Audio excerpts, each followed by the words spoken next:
অবৈধভাবে ভারতে তথা রাজ্যের বহির্দেশের নাগরিকদের বিতাড়িত করার দাবিতে তিপ্রা মথাদলের যুব সংগঠন ওয়াইটিএফ কর্তৃক রাজ্যের মুখ্যমন্ত্রীর উদ্দেশ্যে ব্লক প্রশাসনের নিকট ডেপুটেশন প্রদান করা হয়।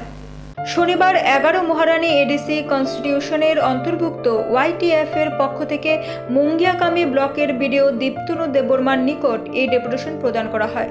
উক্ত ডেপুটেশনের পূর্বে সংগঠনের উদ্যোগে মুঙ্গিয়াকামী বাজারে এক পথসভার আয়োজন করা হয়। পথসভা শেষে ব্লক প্রশাসনের নিকট ডেপুটেশন প্রদান করা হয়। এই পথসভা এবং ডেপুটেশনে উপস্থিত ছিলেন এডিসির ইএম কমল কলুই, 11 মহারানী এডিসির YTF block president Mahendra Debbarma সহ অন্যান্যরা। ডেপুটেশন শেষে ইএম কমল কলুই বলেন, গত 1 মাস পূর্বে দেশের স্বরাষ্ট্র দপ্তর কর্তৃক যে নোটিফিকেশনে বলা হয়েছিল যে দেশের বিভিন্ন রাজ্যে অবৈধভাবে ভিন্ন দেশের নাগরিকদের বিতাড়িত করার জন্য প্রয়োজনীয় পদক্ষেপ গ্রহণ করার কথা, সেই অনুযায়ী দেশের বিভিন্ন রাজ্যে পদক্ষেপ গ্রহণ করলেও ত্রিপুরা রাজ্যে তেমন কোনো কিছু করতে দেখা যাচ্ছে না। তাই অতিসত্বর বিদেশি বিতাড়িত করার দ্রুত পদক্ষেপ গ্রহণ করার দাবি নিয়ে রাজ্যের মুখ্যমন্ত্রী প্রফেসর ডক্টর মানিক সাহার উদ্দেশ্যে মুঙ্গিয়াকামী ব্লক প্রশাসনের নিকট এই ডেপুটেশন প্রদান করা হয় বলে জানান তিনি। ইতিমধ্যে আপনারা শুনেছেন যে গত মে মাসের 19 তারিখে মিনিস্ট্রি অফ হোম অ্যাফেয়ার্স আমাদের স্বরাষ্ট্রমন্ত্রী অমিত শাহজি অফিস কর্তৃক যে নোটিফিকেশনটা বের হয়েছে যে ভারতবর্ষে ইলিগেলি কোনো বিদেশি যদি থেকে থাকে, অবৈধভাবে তাদের নথিপত্র তৈরি করে ঘুষ দিয়ে যদি এরকমভাবে কোনো জায়গা দখল করে থাকে, তাদেরকে আইডেন্টিফাই করার জন্য 1 মাসের সময় চেয়ে সব রাজ্যকে নোটিশ জারি করেছিলেন। তো আমরা দেখেছি রাজস্থানে, ইউপিতে, গুজরাটে, আসামে সব জায়গাতে এই নিয়ে স্ব রাজ্য সরকার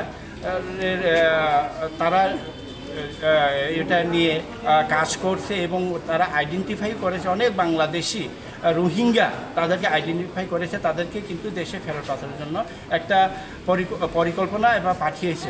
তো আমাদের রাজ্যে সেই কাজটা কেন হয়নি? কেন আমাদের রাজ্যে কি এরকম অবৈধভাবে নাই?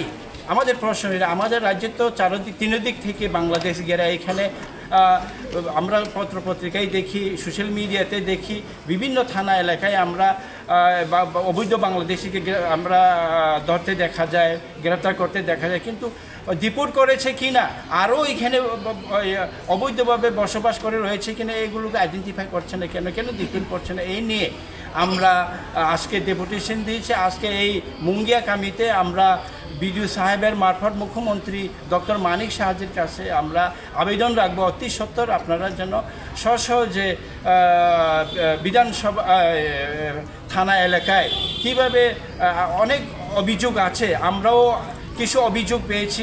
চাকমাগাত এলাকা থেকে 16 জনের একটা সন্দিগ্ধ ব্যক্তির নাম আমরা পেয়েছি। আমরা অলরেডি ওইটা নিয়ে নামটাও আমরা দিয়েছি, কিন্তু এখনও পর্যন্ত সঠিক কার্যকরী গ্রহণ করছে না কেন?